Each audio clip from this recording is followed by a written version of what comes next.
네, 이렇게 만나뵙게 돼서 반갑습니다. 오늘부터 우리가 이벽 선생님의, 광화 이벽 선생님의 우리 천주교의 바탕을 놓은 가장 기본이 되는 텍스트라고 할 수 있는 중용을 가지고서 공부하게 되겠는데요. 제가 특별히 중용에 대해서 많이 안다고 말씀드릴 수는 없지만, 이 중용이 얼마나 중요한 텍스트인가 하는 것은 이제 오래전서부터 다산과 중용의 그러한 공통된 관심사, 그리고 여유당 전서에 남아있는 그런 기록들을 통해서 우리 이 신앙의 후예들이 이 중용에 대해서 올바로 공부하지 않으면 안 되겠다 하는 생각을 하게 되었습니다. 이 교회 신앙이 자리 잡는 것은 우리 신부님도 앞에서 말씀하셨듯이 어떤 바탕 없이 이 신앙을 받아들이는 것이 아니고 항상 우리의 기본적인 가치관이 자리 잡고 있던 그 자리에 새로운 새로운 가능성들, 새로운 가치관이 자리 잡는 과정이라고도 볼 수 있습니다. 근데 신앙은 이제 가치관에서 그치지 않고 이것은 하나의 신념 체계이기 때문에 더욱더 중요한 의미를 가지고 있다고 생각이 됩니다. 저는 이 자리에 초대받으면서 제가 앞으로 이 천지람 강학을 시작하는 하나의 작은 초석으로서의 역할을 하는 게 아닌가 하는 생각을 해보았습니다. 사실 많은 연구자들이 계십니다. 저는 이제 철학을 연구하는 사람이고, 또 이 교섭사에 관심이 많았습니다. 그래서 제가 독일에 가서 공부한 것은 서양의 신학이 우리 이 동양 문화권에 들어왔을 때 어떠한 문제점들을 가지고 있는가 하는 것에 대한 관심사였습니다. 우리나라에는 많은 외국의 문물과 철학이 또 이론들이 들어옵니다. 그런데 그런 이론들이 어떻게 여기에 잘 정착할 수 있는가? 만약에 잘 정착된다면 우리가 그것을 잘 수용할 수 있는 것이죠. 그러나 그것이 왜곡되고 올바로 정착되지 못한다면은 오히려 우리 사회에 큰 장애를 일으킨다고 저는 생각이 됩니다. 그런 점에서 우리의 본 모습을 다시 되찾는 것, 그리고 그것을 통해서 서구의 여러 가지 이론들과 정신, 문물들이 어떤 의미로 우리에게 수용되었는지를 다시 한번 살피는 것은 오늘의 우리 이 신앙의 후예들이 마땅히 해야 될 그러한 이제 과제라고 생각이 됩니다. 특별히 오늘 9월의 첫째 토요일은 상당히 중요한 의미를 가지고 있다고 생각이 됩니다. 올해 우리가 병인 박해 150주년을 맞고 있고요.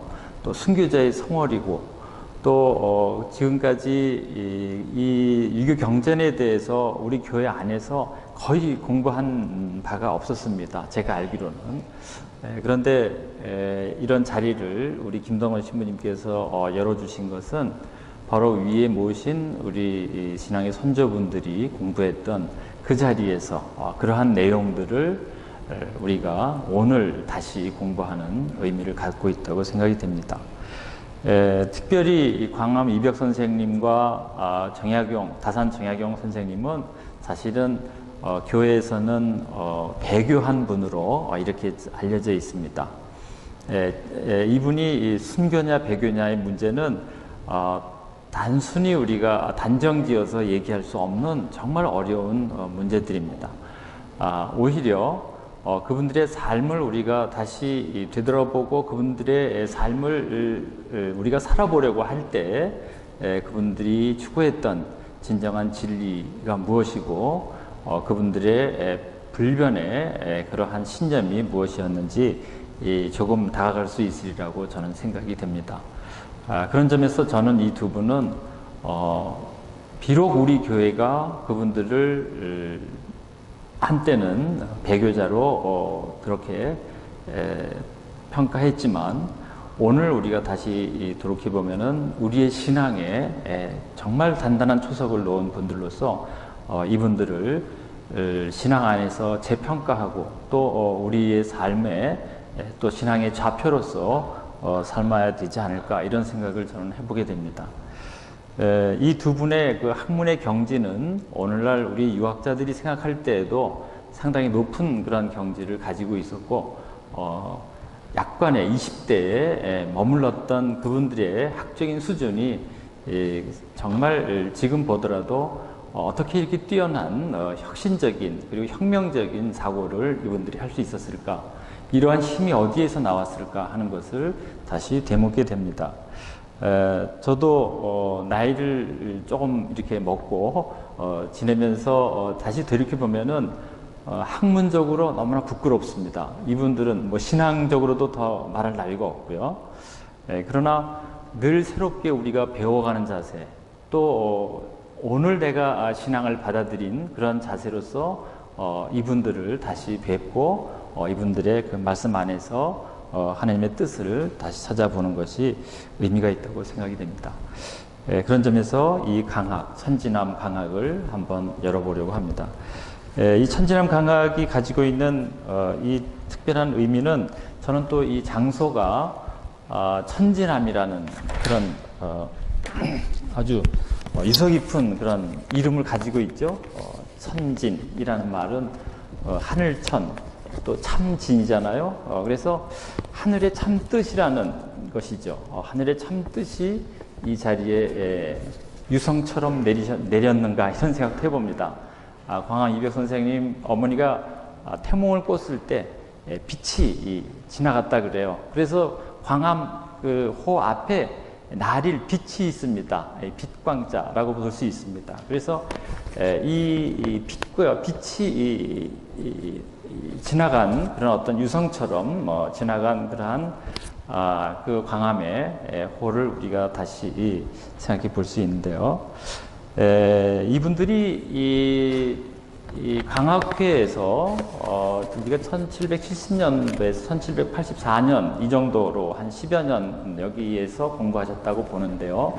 정확한 이제 기록은 우리가 알 수 없지만 대략 그 기간 동안에 이분들이 여기서 하신 공부가 무엇일까, 그것을 생각해 보면 첫 번째는 유학자로서 공부를 한 것입니다. 유학자로서 그 유학자들도 이러한 수행을 합니다. 이 철학이라는 것은 절대로 사변적인 철학이 없습니다. 동서양을 막론하고 우리가 잘 알아야 되는 것이, 서양의 그 플라톤이 세운 아카데미아도 그냥 철학만 한, 어떤 사변적인 철학만 하는 장소가 결코 아닙니다. 거기에서 인간다움, 덕성을 닦는 그러한 학교였던 것이죠. 동양도 마찬가지입니다. 동양의 최초의 학교는 우리 공자님이 세운 또 그 전에 주공이 세운 학교가 있다고 하지만, 그 철학적인 학교로서 가장 발전한 것은 우리가 제나라에 직하라는 곳이 있었습니다. 직문이라는 곳에 많은 학자들을 거기서 양성하고 거기서 학문을 이렇게 융성하게 도왔는데, 그 자리에 동양에도 그러한 그 서양의 아카데미와 같은 그러한 철학자들의 공부하는 장소가 있었습니다. 거기서도 마찬가지로 학자들이 그냥 공부만 하고 사변적으로 의론하는 것이 아니라 자기의 삶, 자기의 인격을 함양하는 그러한 자리였다는 것이죠. 그러한 전통이 우리나라에도 그대로 이어져 내려온 것입니다. 그래서 이 천지남, 이제 주어사에서도 만나고 천지남에서도 이분들이 만났는데, 이분들이 한 것을 우리가 두 가지로 얘기할 수 있습니다. 하나는 경제잠이라는 것이죠. 경제잠이라는 것은 경공부를 얘기하는 것입니다. 경.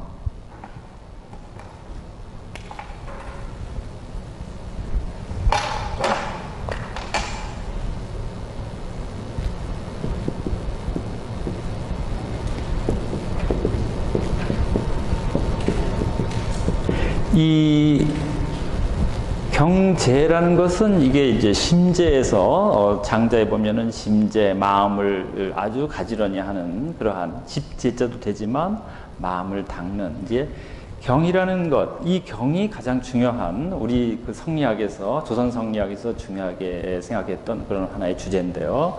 이 경이라는 것은 어렵게 생각할 필요는 없고요. 이 성하고 밀접하게 관련되어 있습니다. 그래서 이 성실하게 하는 것, 인간의 도는 성지다라는 말이 있죠. 하늘의 도는 성실하고 인간의 도는 성실하게 하는 것이다. 중용이 바로 나오게 됩니다. 저희가 공부하게 되겠지만 이 성실 공부, 이것이 바로 경입니다. 공경 경자는 성실하게 하는 것이죠. 그래서 우리의 모든 수행 과정은 사실은 이 경이고요. 성의 공부입니다. 성지의 공부인 것이죠. 그래서 수행이 항상 함께 있었다 하는 것입니다. 그 다음에 이제 네 가지 사물잠이라는 것인데요. 그것은 예가 아니면 예 공부입니다. 하나는 이제 이것은 성지라고 얘기하는 것은 수행 가운데서도 심에 대한 공부. 이것은 예를 들면은 이 신에 대한 공부라고도 볼 수 있는 것이죠. 그래서 몸과 마음이 함께 잘 조화를 이루어내는 그런데 주체가 되는 것은 이 심이기 때문에 주로 이 경제잠을 통해서 마음의 공부를 했다 이렇게 볼 수 있습니다. 그래서 그분들이 새벽에 일어나서 그런 마음 공부를 했다는 것이죠. 우리가 맹자라는 책을 보게 되면은 우리의 마음을 가장 가지런히 하는 공부를 이 평단지기를 키워라 하는 말이 있습니다. 그러니까 이 경제잠이라는 공부는 사실은 맹자에 나오는 이 평단의 공부, 평단지기를 키운다 그런 것과 밀접하게 관련되어 있어요. 평단지기, 죄송합니다. 평단지기. 그러니까 이 평단이라는 것은 아침에 해가 떠오를 때 우리 인간의 맑은 마음의 상태를 그대로 키워서 유지하는 것을 의미합니다. 그래서 그런 수행 방식을 그분들이 어떤 방식으로 했는지 그런 것은 저희가 잘 모르지만 그 기록을 보게 되면은 마음을 아주 가지런히 하고 마음을 모아서 그 맑은 고요한 기운을 우리가 받아들임으로써 우리의 사유가 아주 정연하고 어떤 사심이 들지 않게끔 그렇게 준비하고 학문에 대해서 의논하였다는 것이죠. 이것이 그분들이 하였던 그 천지남 강학을 하면서 늘 일상적인 하나의 수도 생활로서 했다는 것이죠. 초기에 이러한 경제잠으로부터 점차 서학서를 읽으면서 서학의 많은 그러한 수행에 대한 기도문들을 통해서 그 기도문을 수용하면서 그분들이 기도 생활을 하였으리라고 우리가 추정할 수가 있습니다. 그러니까 그 기반이 되었다는 것은 수행에 있어서도 유교적인 수행론이 상당히 중요하다 이렇게 볼 수 있는 것이죠. 그래서 그 수행론의 가장 중요한 텍스트가 무엇인가? 이것이 바로 중용이라고 볼 수 있습니다. 우리가 심경이라는 책도 있지만 그 심경은 심에 대한 마음에 대한 여러 책들을 모아놓은 책입니다. 그렇기 때문에 하나의 일관되어 있는 논설로 되어 있지 않고 여러 발췌되어 있는 발췌해서 편집한 책이기 때문에 중용과는 좀 다른 성격을 가지고 있고요. 중용이야말로 가장 오래된 그 마음에 대한 책이라고 얘기할 수 있겠습니다. 그래서 우리가 이제 이분들이 그러한 이제 중용을 대하면서 그 중용 안에 나타난 그 해석을 하게 되는데 이 해석과 관련지어서 우리가 몇 가지 좀 생각하고 넘어갈 부분들이 있습니다. 그것은 뭐냐면 왜 하필이면은 여러 책들 가운데서 중용을 중시하였는가 하는 것입니다. 중용이라는 책은 본래는 예기에 속해 있습니다. 여러분들이 잘 아시듯이 육경사서라고 얘기하죠. 경과 서가 있는데 이것은 중세 때 주자에 의해서 새롭게 나누어지고 표창됐다고 볼 수 있습니다. 본래는 육경이 있는 것이죠. 그리고 뭐 물론 논어나 맹자도 있었습니다만 그래서 시, 서, 역, 예기, 춘추, 악경까지 해서 시서역, 얘기, 춘추, 악경은 우리가 소실되어서 없다고 하는데 과연 있는 책인지 분명하지 않습니다. 그런데 이 시서역, 얘기, 춘추 이것이 사실 가장 기본이 되는 동양서입니다. 그런데 그 책 가운데 얘기라는 책이 얘기라는 책 안에 이 대학과 중용이라는 책이 들어 있습니다. 이것을 꺼집어내서 거기서 꺼내서 새롭게 논어와 맹자와 더불어서 사서로 표창한 분이 주자입니다. 물론 그 전에 주자의 앞선 학자들도 그러한 작업들을 했지만 그것을 완성한 분이 이제 그 주자라고 볼 수 있는데요. 이 책의 순서가 상당히 중요합니다. 우리가 사서라고 얘기할 때 사서는 처음에 대학을 먼저 이야기합니다. 그래서 대학, 논어, 맹자, 중용 이 순입니다. 책 순서를 왜 그렇게 할까요? 그 순서가 굉장히 의미가 있습니다.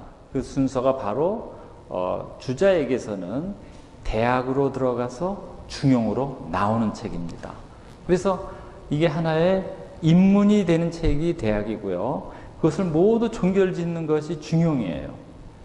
그런데 이 책을 거꾸로 읽은 분이 바로 다산 정약용 선생님입니다.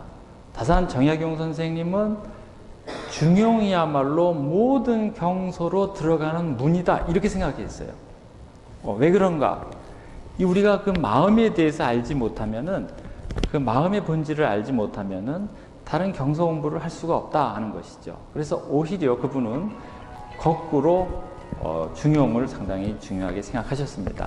그런데 중용이라는 책을 이렇게 우리가 보게 되면은 이 책이 33장으로 되어 있습니다. 33장으로 되어 있는데 이 책이 한 사람에 의해서 이렇게 저술된 책이냐 이것도 사실은 의문이 갑니다. 중국의 책들이 대부분이 다 그렇습니다.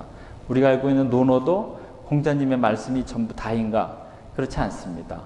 일부만이 공자님의 말씀입니다. 그리고 제자들에 의해서 다시 편집이 된 글들이죠. 비교적 맹자의 글은 맹자의 본래의 글과 그 일관성이 있는 그런 글이다 이제 이렇게 알려져 있는데요.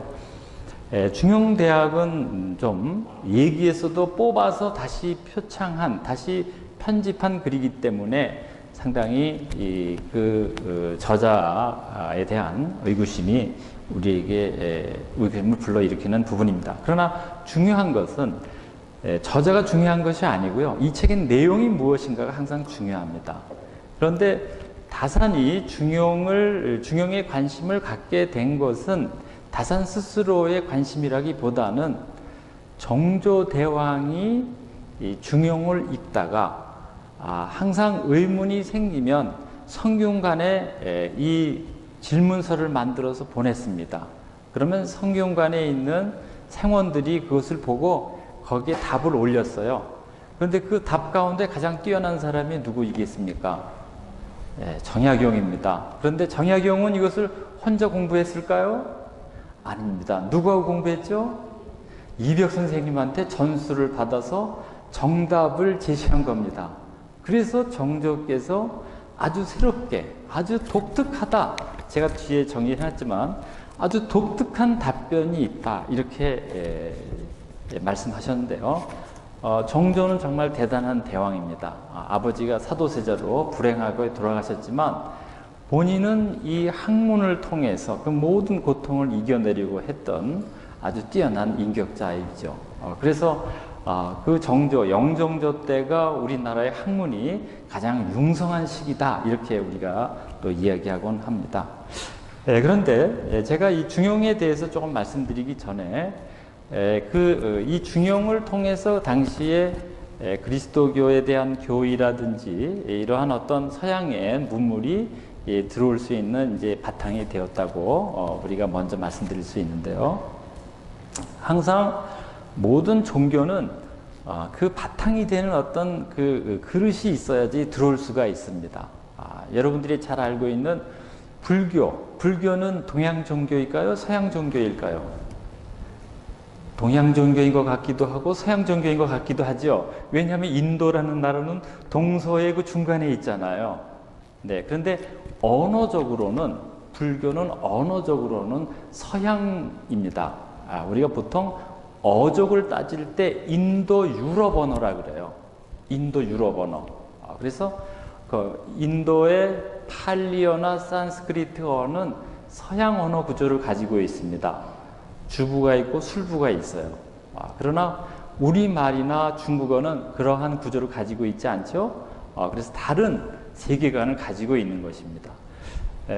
그래서 그러한 언어, 문화 바탕에서 발생한 종교가 타 문화권으로 들어올 때는 상당히 많은 어려움을 가지고 있어요.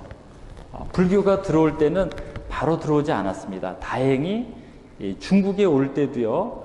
지금은 그 중동이라 그러죠. 그 아프가니스탄이라든지 뭐 파키스탄, 아프가니스탄 이 북쪽에 여러 나라들이 있었습니다.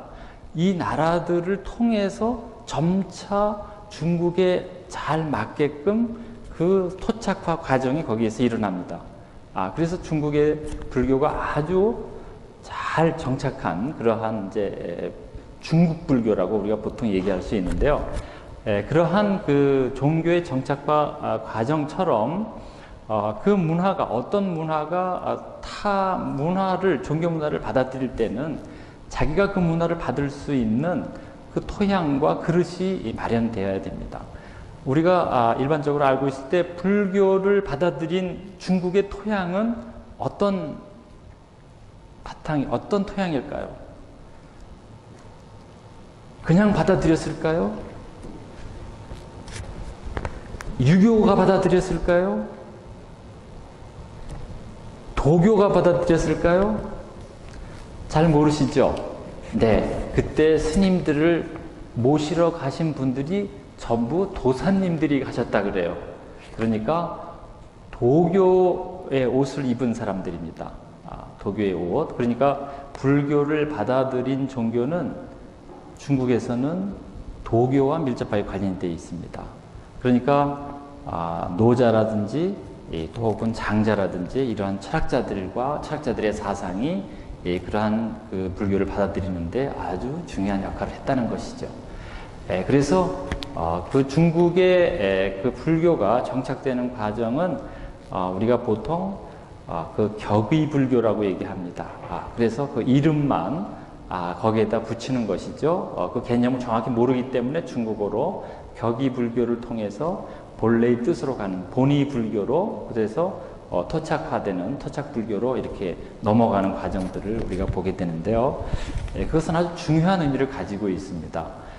그런 것처럼 불교가 중국에 정착되는 과정이 어찌 보면은 동양의 토착화 과정의 가장 모범적인 모습을 보여줬다고 할 수 있습니다.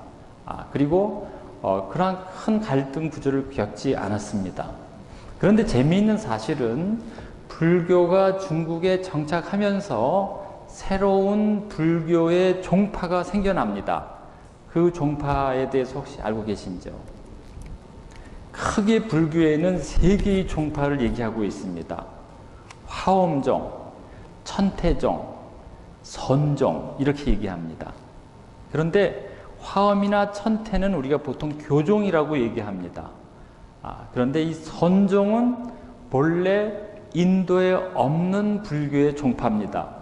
그래서 이 선종이 아주 토착적인 가장 중국적인 불교라고 얘기할 수 있습니다. 그래서 이 선종을 우리가 잘 공부하게 되면은 그 안에 아주 가장 중국적인 모습과 또 불교와 잘 융합된 그러한 모습들을 우리가 발견할 수 있습니다. 제가 이 선종을 말씀드리는 것은 우리 유교가 그리스도교를 받아들이는 가운데에서도 이 중용이라는 텍스트가 마치 선종이 그 불교를 받아들이는 가운데서 선종이 생겨나듯이 이 중용이라는 텍스트가 완전히 새로운 해석을 가지고 우리에게 제시되었다는 것입니다. 즉, 다시 말씀드리면 중용이라는 책은 중국에서는 지금까지 유실론적으로 해석된 적이 없었습니다. 이것은 아주 독특한 해석입니다. 어디에서의 해석이죠? 바로 우리나라에서의 해석입니다. 우리나라 실학자들이 이 중용을 해석하면서 유실론적으로 해석했다는 것이죠. 만약에 주자처럼 해석했다면 그리스도교를 받아들일 수가 없습니다. 그런데 이벽 선생님, 또 그의 스승이 되는 권철 시인이나 또 제가 정산 이병유라는 선생님도 계신데, 이런 분들이 그러한 어떤 유실론적인 의미에 대해서 생각하는 바가 있습니다. 그래서 이제 이러한 것들을 우리가 한번 잘 살펴보면은, 그리스도를 받아들이는 것은 그냥 받아들이는 것이 아니라 상당히 이 경전 해석에 대한 획기적인 그러한 시도로서 우리 그리스도교가 정착되는 계기를 맞았구나, 이렇게 생각할 수가 있습니다. 그래서 저는 이 불교가 토착화되는 과정과 유사하게 우리 그리스도교가 토착화되는 과정 안에서도 결국은 예수 회원들이 전혀 기대치 않았던 그러한 일이 우리나라에서 일어난 것을 우리가 볼 수 있다는 것이죠. 제가 그 예수 회원들이 중국에 가서 선교를 하면서 여러 가지 전략을 쓰게 됩니다. 그래서 처음에는 시경이나 서경에서 하느님의 뜻을, 하느님이라는 개념을 찾아내려고 노력했어요.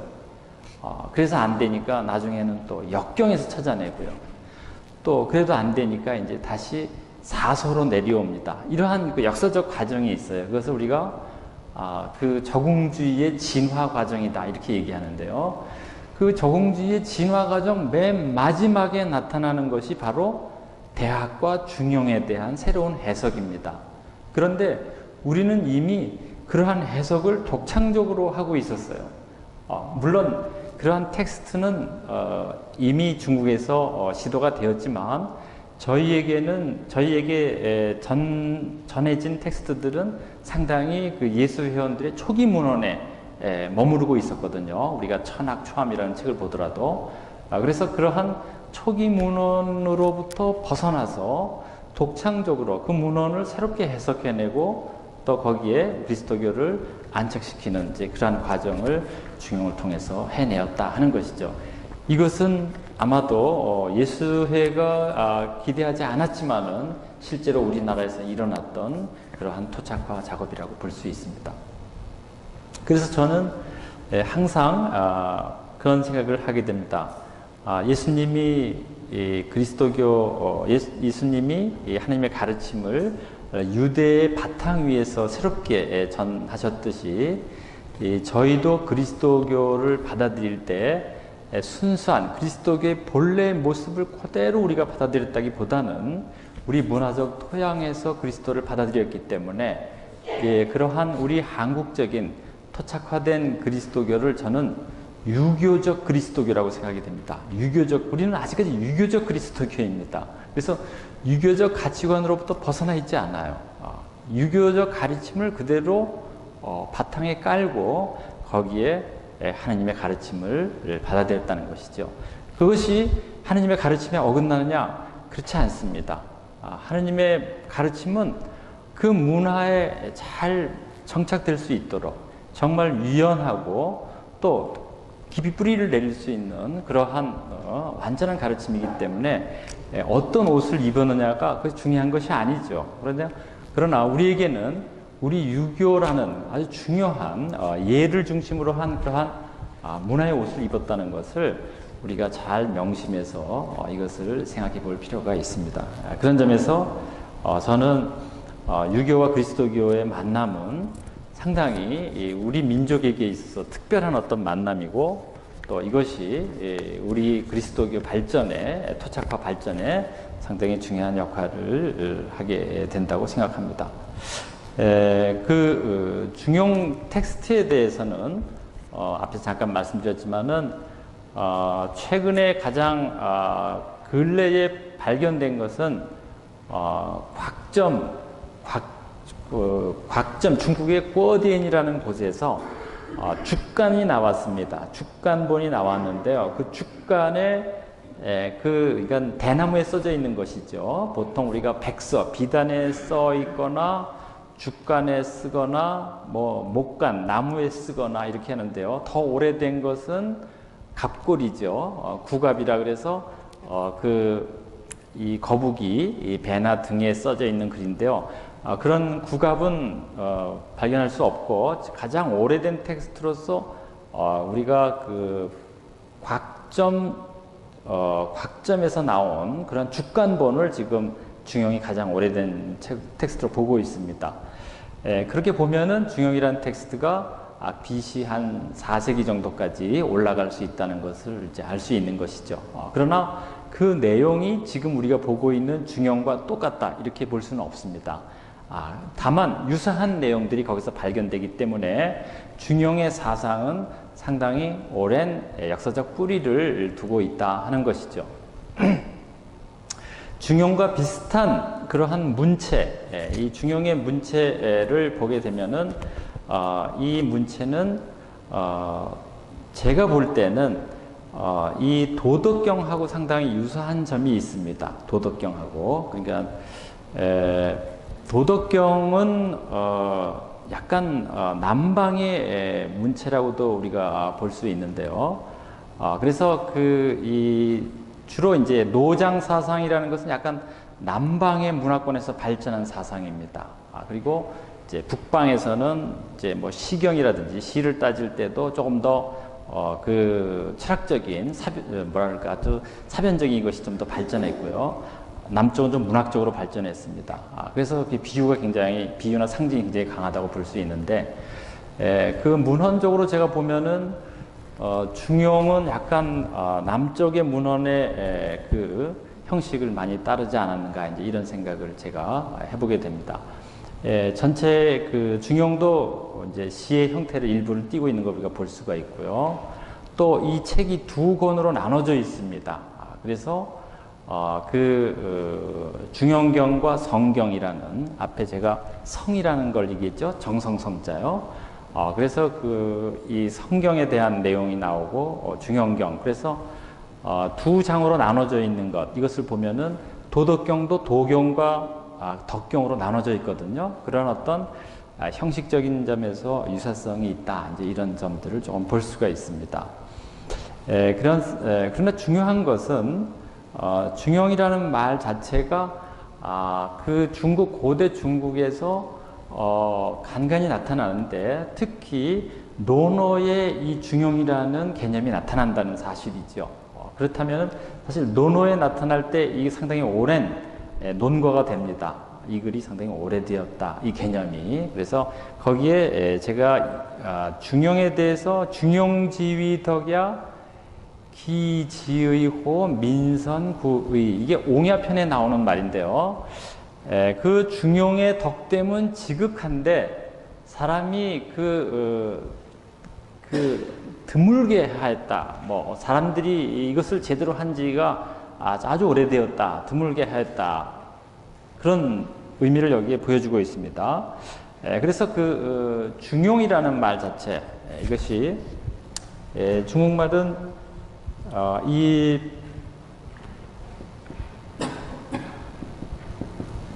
용자, 가운데 중자와 이 용이라는 것은 뒤에도 설명이 되겠지만은 항상 상자하고 다 같은 의미로 쓰이는 글입니다. 용, 늘 그러하다, 그러할 상자죠. 그래서 중의 상태를 늘 유지하는 것. 근데 이 중이 무엇인가? 이것은 논어에 보면은 우리가 충서라는 글이 나옵니다. 그렇죠? 충서할 때도 이 중자가 쓰이는 것이죠. 충서는 공자가 가장 중요하게 여긴 가르침입니다. 충서. 그래서 이것도 이제 밑에 마음심이 있죠. 그래서 이 마음에 대한 것이죠.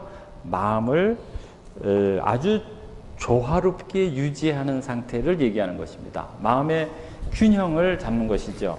그러면은 내가 이것을 할까 저것을 할까 이런 어떤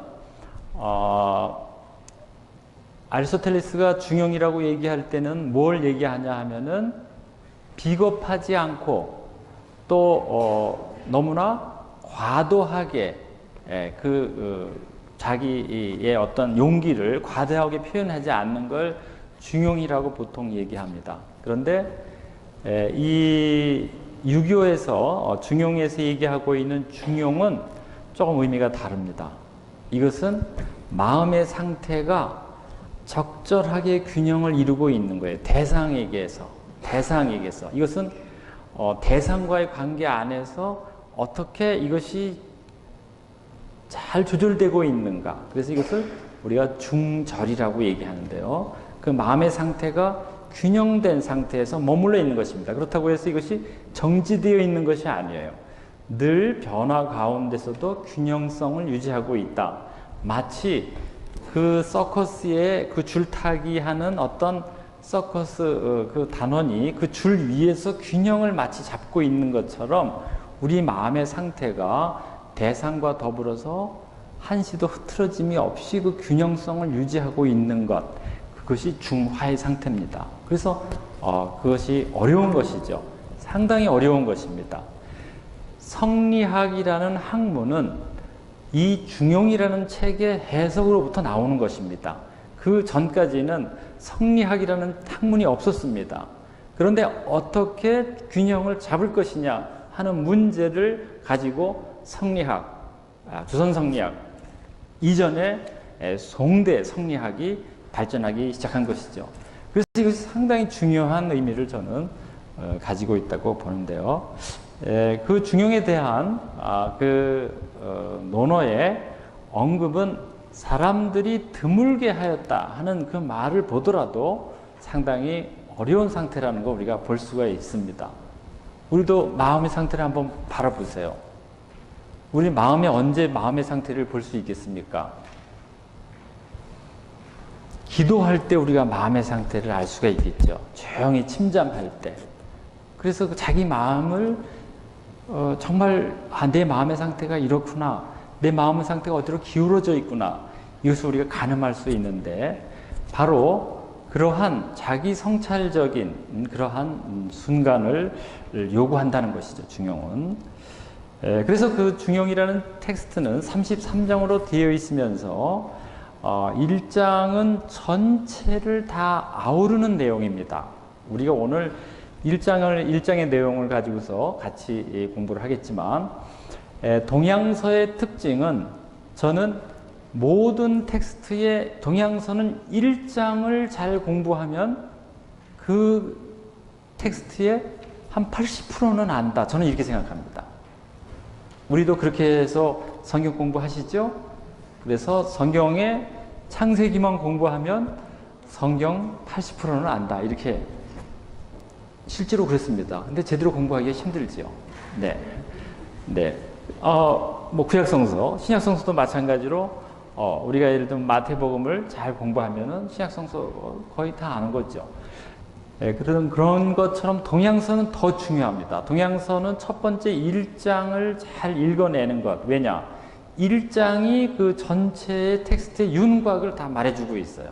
그래서 이 1장을 우리가 잘 봐야 되겠다 하는 것이고요. 2장에서부터 11장은 중용과 관련된 공자님의 말씀을 여기에 인용을 합니다. 제가 그 2쪽에 그걸 써놨는데요. 2장에서부터 11장까지는 공자님의 말씀을 인용해서 이거는 논거죠. 공자님이 이러이러 공자께서 이렇게 말씀하셨으므로 이 말은 이러한 권위를 가지고 있다. 여러분들이 그렇게 받아들여도 된다 하는 말입니다. 그래서 시경, 그 다음에 또 시경, 그 공자님 말씀 이전에 인간의 아주 순수한 마음을 노래한 시경을 통해서 중용의 덕과 원리에 대해서 설명하고 있습니다. 그 다음에 21장에서부터 26장까지는 제가 말씀드린 성은 하늘의 도요, 성지는 인간의 도다 이런 것을 중심으로 해서 말씀하고요. 27장에서부터 33장은 이것을 정리하는 의미에서 성인의 도덕과 교화, 그분들이 그러한 덕성, 중용의 덕을 갖추었을 때 그것이 어떻게 백성들에게 미치는가. 우리가 덕이라는 것은 그냥 가지고 있는 것이 아니라 그 효과가, 효용이, 우리가 공용이라는 말도 쓰는데요. 그것이 밖으로 드러나게 되어 있습니다. 그래서 그 어떻게 그 도덕의 효과가 밖으로 드러났는지, 도와 덕과 효화의 관계에 대해서 설명하고 있습니다. 그래서 사실은 이 중용이라는 그 개념에 대해서, 덕성에 대해서 정리하는 하나의 우리가 에필로그라도 볼 수 있는 것이죠. 이러한 아주 체계화되어 있는 텍스트입니다. 이렇게 체계화되어 있는 텍스트일수록 이 텍스트는 후대의 문헌으로 우리가 평가되는 것이죠. 그런 점에서 중용은 상당히 짜임새 있는 글이고, 또 이 글을 통해서 고대인들이 추구했던 그 덕성과 그 덕성에 담긴 종교적인 의미, 특히 우리 그리스도교가 받아들였던, 그리스도교를 받아들일 수 있었던 종교적인 의미들을 이 안에서 우리가 한번 살펴볼 수 있다. 저는 이런 생각을 해보게 됩니다. 그래서 중용 1장에 대해서 조금만 쉬었다가 제가 이 내용을 가지고 말씀드리도록 하겠습니다.